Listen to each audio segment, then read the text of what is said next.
Muchas veces, la historia nos llega como una serie de estadísticas, de cifras, que pueden parecer frías, distantes.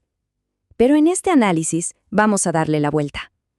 Vamos a enfocarnos en las personas reales que están detrás de los números de las inquisiciones. Y lo haremos usando documentos, papeles verificables, que les devuelven su nombre y, de alguna manera, su rostro. Para empezar, lanzamos esta pregunta. ¿Quién fue Agustín de Casalla? Su nombre quizás no suene familiar, pero ¿su historia? Bueno, su historia nos va a llevar directamente al corazón del poder y de la persecución en el siglo XVI. Y vamos con otra pregunta, pero esta vez sobre un lugar y un año concreto. ¿Qué pasó en Marchena en 1495? Lo que sucedió en esta pequeña comunidad nos revela cómo la Inquisición operaba en el día a día, a nivel local, y cómo impactaba a familias enteras.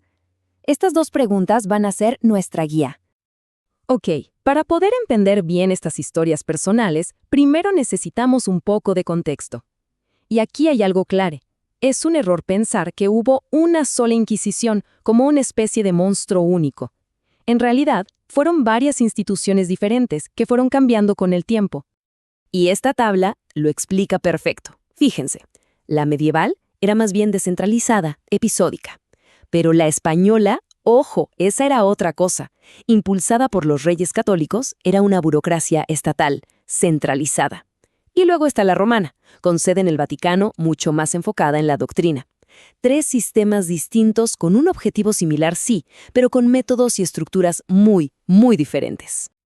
Ahora sí, vamos al primer expediente. Dejamos la estructura general para meternos en una historia humana. La historia de la persecución metódica de los cátaros hasta su extinción, y todo personificado en un solo hombre. La historia de Guillem Belibaste es increíble. Él ha considerado un perfecto, la máxima autoridad cátara.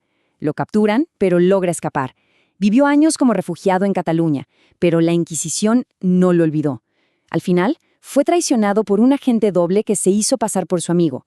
Lo convenció de volver a Francia y lo entregó. Su ejecución, totalmente documentada, marcó el fin del catalanismo en Europa occidental. Entonces, ¿qué significaba ser un perfecto? Esta definición lo aclara. No era un creyente más. Eran los líderes espirituales, el verdadero corazón de la fe cátara. Por eso la Inquisición medieval los casó con esa tenacidad. Sabían que eliminar a los perfectos era como arrancarle el motor al movimiento. Ahora damos un salto en el tiempo y en el espacio. Nos vamos a la Inquisición española con un caso que ilustra perfectamente la destrucción social y familiar que podía provocar. Nos situamos en la comunidad conversa de Marchena a finales del siglo XV. 38. Solo eso, el número. Este es el número de conversos reconciliados con la Iglesia en Marchena en un solo año, 1495. A primera vista, 38 podría no parecer una cifra enorme, pero detrás de ella se esconde la fractura de toda una comunidad. Y aquí está la prueba. Esta lista es fascinante porque no es anónima. Vemos los nombres. Gonzalo de Alanís, por ejemplo, que tuvo que pagar la multa más alta. O el caso que es realmente revelador, Juan de Torres, procesado junto a su esposa y sus 4 hijos pequeños. El punto aquí es crucial. La Inquisición no apuntaba solo a individuos, desmantelaba sistemáticamente redes familiares enteras. Uno podría pensar que el poder o las buenas conexiones ofrecían algún tipo de protección, que si estabas cerca del rey, estabas a salvo. Bueno, pues el siguiente caso demuestra exactamente lo contrario. Nadie, absolutamente nadie, estaba fuera de su alcance. Y aquí volvemos a la pregunta del principio. Agustín de Casalla era nada menos que el capellán personal del hombre más poderoso de Europa, el emperador Carlos V. Pero ni siquiera esa posición tan elevada pudo salvarlo cuando lo acusaron de liderar un círculo luterano. Su caso fue un mensaje clarísimo para toda la sociedad. La disidencia no se iba a tolerar, sin importar quién fueras. Y esto es tremendo. Estas son sus supuestas últimas palabras. Pero no son una leyenda.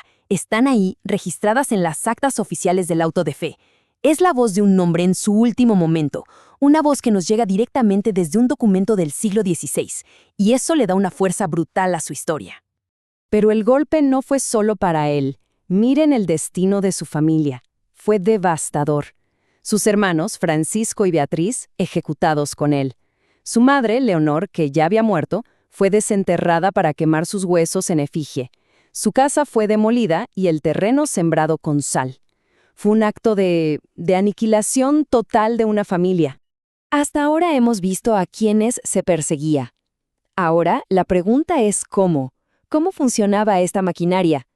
El caso de un médico, Juan de Salas, nos permite desarmar, pieza por pieza, el frío y burocrático proceso de la Inquisición. Esta cronología es escalofriante, pero no por caótica, sino por todo lo contrario, por su metódica frialdad. Arresto, audiencias, acusación formal y luego un año entero de torturas, documentadas con detalle por un notario, el cordel, la toca, el potro. El terror no era aleatorio, era sistémico, regulado y burocrático. Bien, ahora que les hemos puesto rostro a algunas de las víctimas, volvamos a los números. Vamos a ver cómo esas cifras, que antes podían parecer abstractas, ahora se sienten de una manera muy, muy diferente. Este gráfico muestra algo muy importante. La tasa de ejecuciones de la Inquisición española bajó drásticamente con el tiempo. Pasó de más de un 12% en su primera etapa a menos del 1% en su último siglo. Esto sugiere un cambio de estrategia. Pasó de ser principalmente una máquina de castigo capital a una herramienta de control social y administrativo. Pero aquí está el punto clave. No hay que dejarse llevar solo por los porcentajes.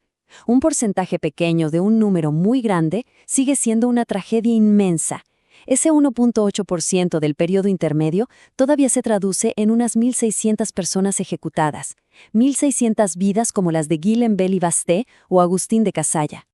Y uno pensaría que esta historia terminó hace mucho, pero su impacto se puede medir incluso hoy, siglos después.